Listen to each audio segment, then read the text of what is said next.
All right. Well, Shabbat Shalom again. Not live streaming today, so nothing's going to interrupt us here. I am recording, but we're doing it with that program that we spent money on and hardly ever use, and then I'll just post it later, and we don't have to worry about that anymore. Okay.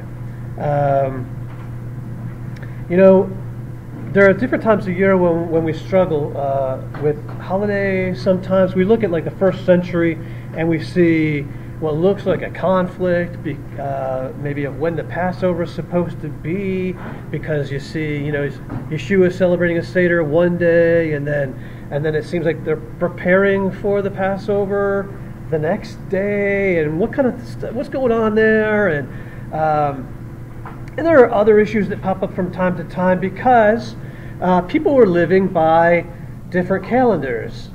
It would help if I turned my mic on. There we go. And you probably heard me okay anyway, am I right? But people were living by different calendars. Is that even too loud, maybe? One question is, like, how can Yeshua, how could the Last Supper be a Passover meal if he's supposed to be our Passover lamb? Shouldn't he be getting sacrificed? Yeah. And we talked about that during Passover season. There's actually a recording on that. But I'm just saying in general, there are issues that pop up because we have different calendars. One of those different issues comes from there are people who live by a solar calendar and those who live by a lunar calendar. Now they still had the moon telling them when there was a new month, but by a lunar calendar it was after 12 lunar months. That's the end of the year, right? And for others, the year was defined by the sun. Okay. And how many know that those don't work out together very well, right? How many days are there in a year? 365 point something, right? Yeah. And so if you go with 30-day months for 12 months, you don't come up to 365, do you? What do you come up with? 360. So it's about 5 1/3 or something like that, and 5 1/3 days left over, right? What are we supposed to do with, where'd that come from? How did that, right? What's the problem? Why is there a problem with our calendar? Did you know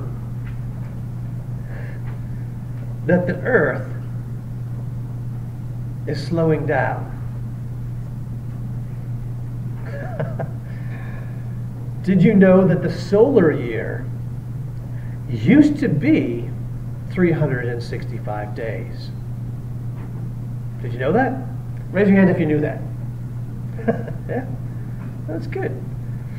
If you look into ancient calendars in Egypt, the Mayans, remember the big deal with the Mayans? And people were like, oh, the world's going to end because the Mayan calendar is ending, right? The Mayans didn't even say, you can't blame the Mayans. The Mayans never said it was going to end. It's just they ran out of space on the wheel. And somebody thought, there's an opportunity for me to make a quick buck. And they did. And they did because people go in for that sort of thing. Fear. You can work people with fear.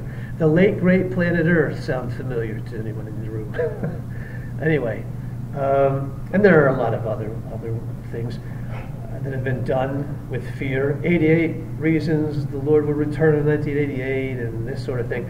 So Egypt, the Egyptians, the Mayans, the Chinese. You know where the Mayans are, right? Where are the Mayans? Where are the Aztecs? Mexico, right? South America, Mexico stuff, the Mayans, the Aztecs. Where are the Egyptians? Mitzrayim. We're way over in Asia, right top of Africa, actually, in the corner by Asia. The Chinese, way on the far eastern side of Asia, right? The Hebrews and the Romans. All these the oldest calendars. Guess what they have in common? The sun. They all had years that were 360 days long. And on the oldest of those ancient calendars, on the very oldest ones, there was no special note or anything like that. That's just where the day. Some of them even named. You know how we have the name for the day of the week, right? We name each day of the week as we go through, and then we start over again the next week. There was one culture. I'm trying to remember which one it was. I think it might have been the Mayans. They named every day of the year. Every day of the year had a name, and whatever the name was for the last day of the year, that was also the name of the year. They named the years as well. Wow. I think I'd have trouble in that culture. Anyway, trying to remember, what's your birthday? And you have to remember like 20 years worth of, or whatever, a year's worth of. I'm only 20, so whatever. Anyway, well, during the flood, how did this happen? How did the earth start slowing down? Well, during the flood, there were cracks in the earth. Caused magma to escape.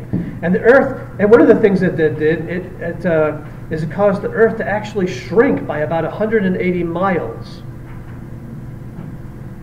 And so kind of like when, and the earth rotates, right this way. So kind of what happens with the ice skater that's that's rotating when he or she pulls their arms in and they become smaller. What happens? They go faster. They start rotating faster. But we're not talking about rotating. We're talking about going around the sun. Right? A revolution for a smaller planet, or smaller, going around the sun, wound up being longer over time by about 5 days. There are different civilizations after the flood that struggled in different ways to compensate for those additional 5 days, changing the lengths of their months, like picking different months to go longer. That's what we did, right, in the Roman Western world. Adding a month every so many years, that's what we did as the Hebrew people, right? Every few months, add an extra month, every few years, excuse me. But they all stubbornly clung to a 360-day year for a while. In fact, it used to be part of an oath in Egypt. When the new Pharaoh was coming to power, there were certain things they had to swear to. One of them was that they won't change the calendar. Those like extra days, they were like days that don't really belong in the calendar, hinting back to the older calendar, the older times when they didn't need to have those days, those extra 5 days. Do you see? And in those older writings, you don't hear anything about extra days because guess what? There weren't any. There weren't any.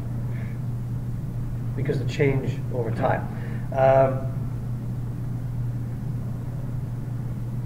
There's a lot more to this as far as evidence in ancient writings, and the sources are both ancient and modern, including NASA. And if you're interested in that, see my post on Facebook from this morning or see me afterwards. And you can read to your heart's content. But I'm going to try to move on. What? No sort of tour service today. Our readers were all told that at the beginning of last week because the Ted Pierce concert. That's not happening now. I hope that's not why you came for the Ted Pierce concert. No, okay, good. I think he had to cancel, so. All right. Now you might be thinking, though, why are you telling us this? What difference does it make? Well, one of those cultures, civilizations, is that of the Hebrews. And that old 360-day calendar is often called a prophetic year. Did you know that? Did anybody familiar with that? Prophetic year. A prophetic year is 360 days. Why? Well, we see the origin. The year used to be 300. The year, the way God created it, was 360 years. 360 days. That would be a really long. That doesn't even work. Anyway. Okay. And we see it. We still see it in Daniel And we see it, anybody know where else? In Revelation. In Revelation. And this is especially important for my message today regarding the timing of the coming or the birth of Messiah. So where in the Bible, where in the Tanakh, I'll help you narrow it down some, did it prophesy? Where did God give us an indication of where, or when, rather, when the Messiah would be born? Does anybody know? For the when. Daniel. That's right. You can write down Daniel 9, 24 to 26. It talks about 70 weeks of years. Does that sound more familiar? 70 weeks of years.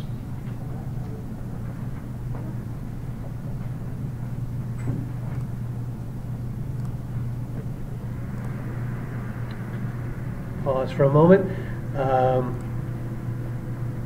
And you can, it's up on the screen here, Daniel 9, 24, if you can read it. Is it too small? Okay. All right. And you can find a lot of information about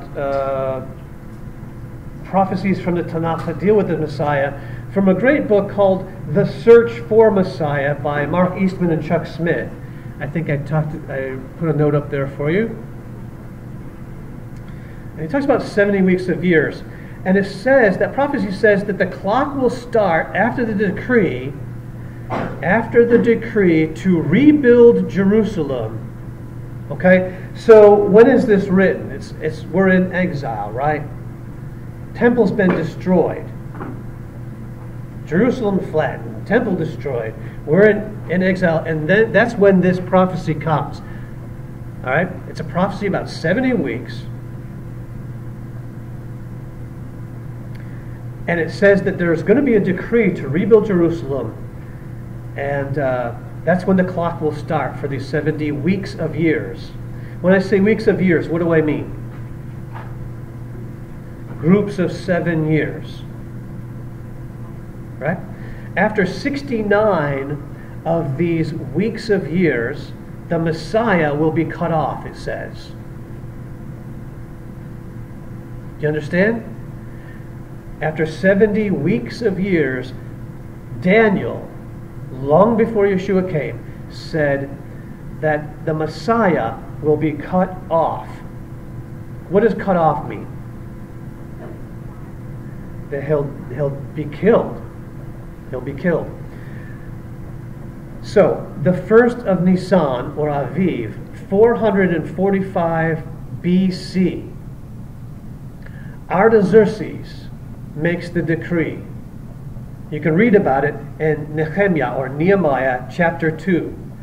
Nehemiah chapter 2 is where Artaxerxes, the emperor at the time, makes a decree. By the way, it was March 14th on our current calendar. You can go back, there are computer programs, you can find the date. It was on March 14th. Using a 360-day year, see how this is becoming important? Using a 360-day year, a biblical year, a prophetic year, you will have a total of 173,800 days. You might want to write that down. 173,800 days. Now note, there are scholars who believe that some astronomical event in the past served to slow the earth down, thus lengthening our year, as I said before, to 365 point something, like 25 or 3 days per year. For more information on that, you can see there's a book about this. See, Signs in the Heavens. The book is called Signs in the Heavens by Chuck Missler. All right? You with me?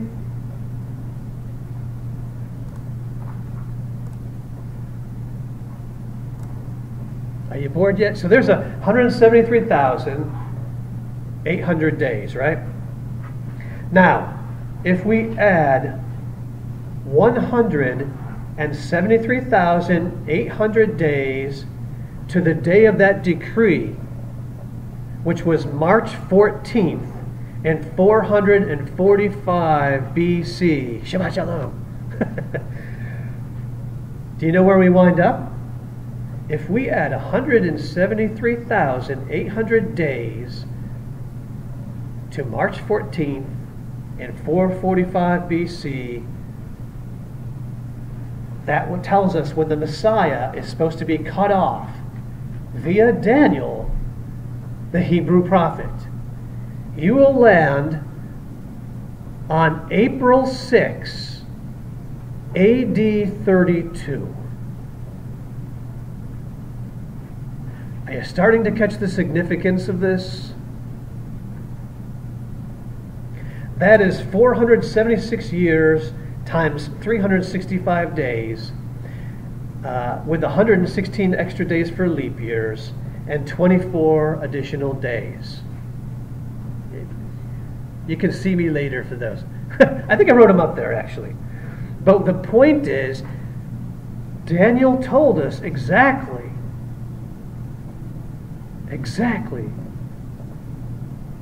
when this would happen. And what happened in that year? Yeshua, the Messiah, came riding into Jerusalem, and he was cut off. Do you see? I wanted you to see this. To the day.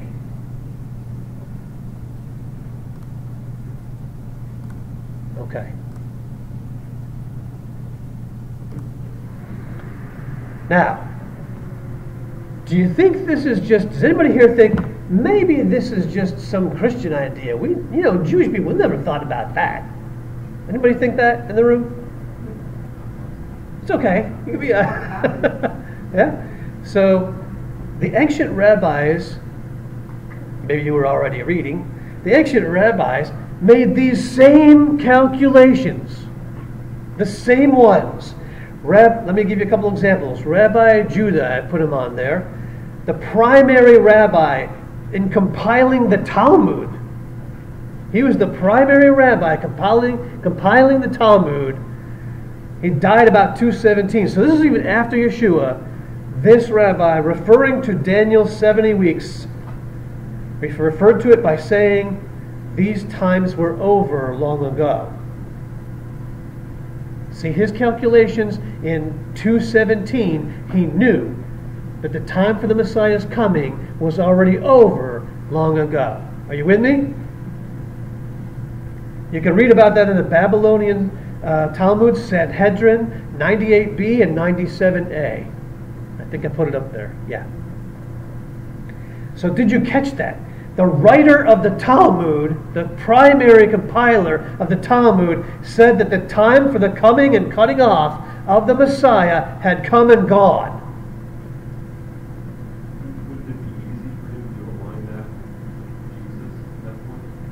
What did he do with this choice information? I'm sure by then he wasn't thinking at all about Yeshua. but there was more thought put into it. I'm going there. Moreover, he said it in AD 217, and he said it because of Daniel's prophecy. Maimonides. Who can tell? Do you know Maimonides? Who knows Maimonides? You know Maimonides? Okay. Tell me something, Maimonides. Maimonides, tell me about Maimonides, a little bit. Anything. He's also known as Ram Man. Okay. Or Gamba. Yeah. How many rabbis do you know? Didn't he get influenced by Greek philosophy at one point? Yeah. Let me ask you a question. How many rabbis by name do you know from the sages? A lot. Gamba, and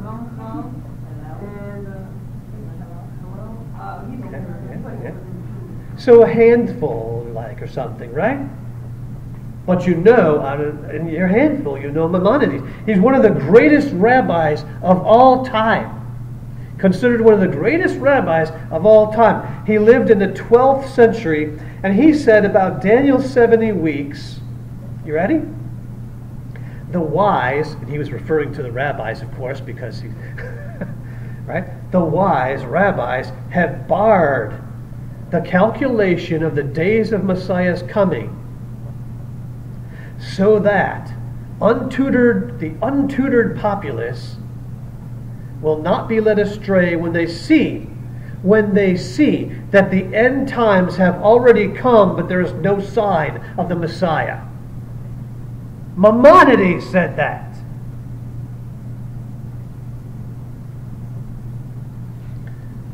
Okay, you catch that? Maimonides admits that the time for the coming and cutting off of Messiah had come and gone. And his conclusion was based upon the prophecy of Daniel. The same calculations I gave you with the prophetic year, down to the day, which lands when? In AD 32 in April. There's more, like Rabbi Moses Abraham Levi, who said, I have examined and searched all the Holy Scriptures and have not found the time for the coming of Messiah clearly fixed except in the words of Gabriel, to the prophet Daniel, which are written in the 9th chapter of the prophecy of Daniel. So if you're interested, check out, again, the book Search for Messiah. Search for Messiah. After the time had passed, right? This goes to your question a little, I think. After the time had passed, when, the rabbi said that the Messiah did not come because, right? You have to have an excuse. He didn't come, and we're not going to say it was that guy. So you have to come up with something. They said he did not come because Israel was not worthy. They said it was due to, this is quote, hatred without a cause. I'm sorry, I could have let you say that one, right? Hatred without a cause. Were they right? I think they were right that they weren't worthy, but I think that's actually why he came. And they were also right that there was hatred without a cause. And some of that hatred without a cause was directed at the Messiah. This claim flies in the face of the obvious truth. Yeshua the Messiah did come and was cut off for the people. He was right on time. Right on time.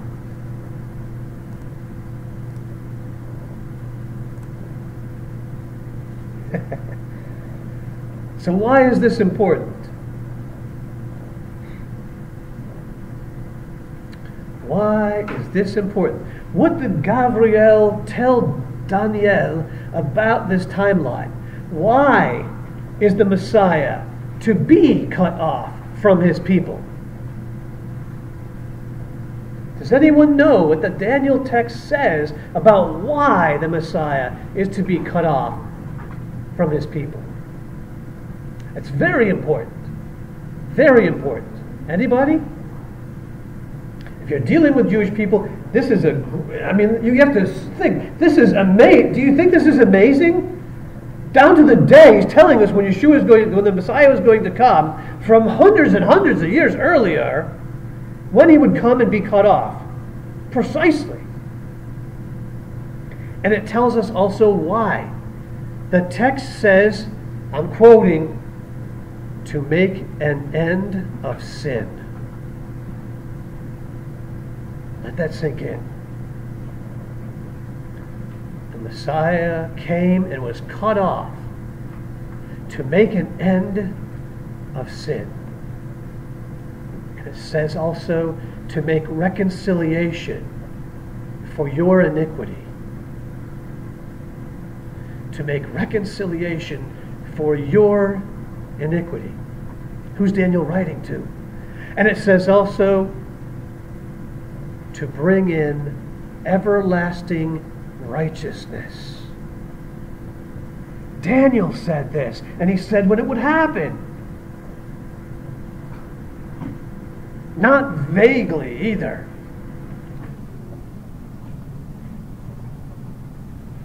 This, guys, what I told you today, this is why now there are rabbis who warn Jewish people not to study the book of Daniel. They say not to study this book or your bones will blow up. Did you hear me? Don't study Daniel. Your bones will blow up.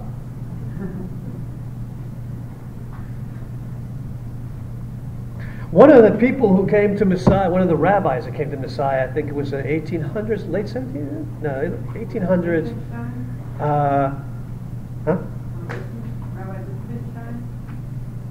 I'm not sure. One of the reasons he came to the Messiah was because of this. He was studying and he found, the comments of the world, how there would be. He started with a different part. There's a comment that talks about there will be 2,000 years of chaos, 2,000 years of Torah or law, and then there will be 2,000 years of Messiah. And he thought, well, what happened? Because we're in that period. The 2,000 years chaos, Adam, going up 2,000, and then 2,000 of, well, that must be the Torah. The time the Torah was given, 2,000 years. Well, we started this last 2,000 quite a while ago. And he started to investigate, and it led him to Daniel, and he came to this same conclusion.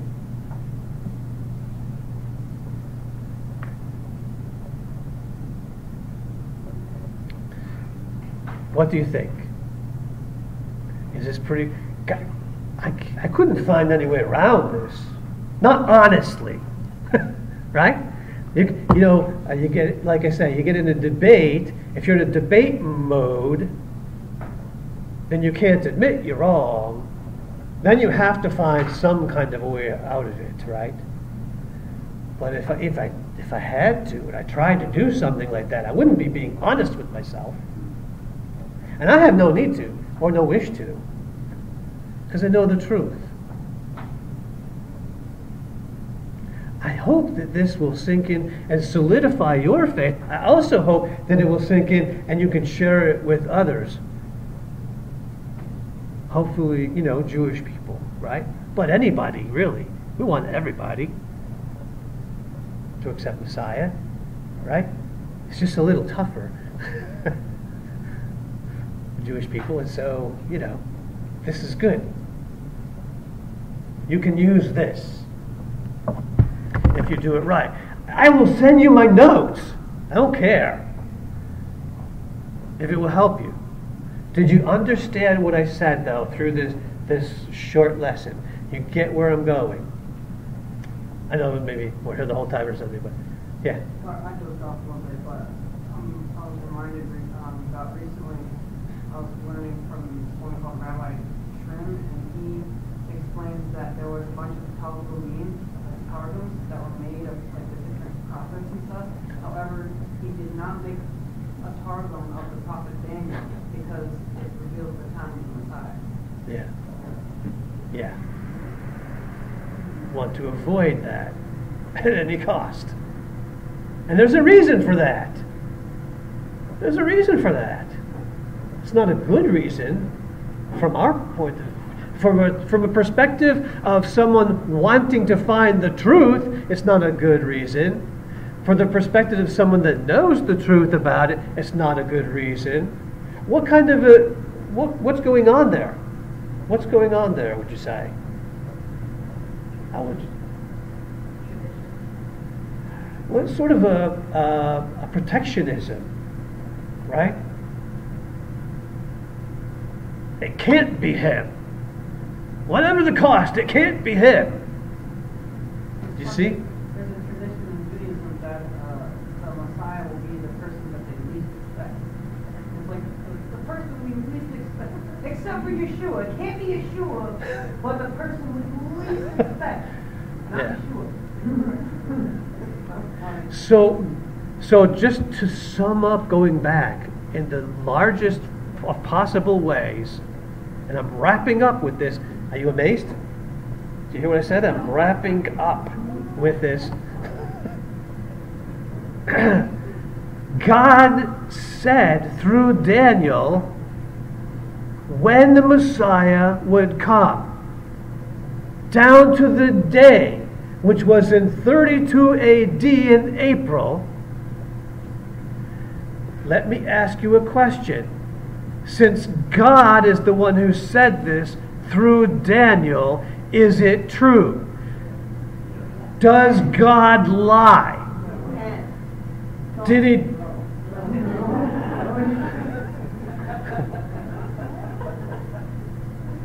God is not a man that he should lie. This is Scripture. The Messiah came in AD 32 in April, just as God said he would, and exactly when he said he would. And moreover, he came to do exactly what he said he would do.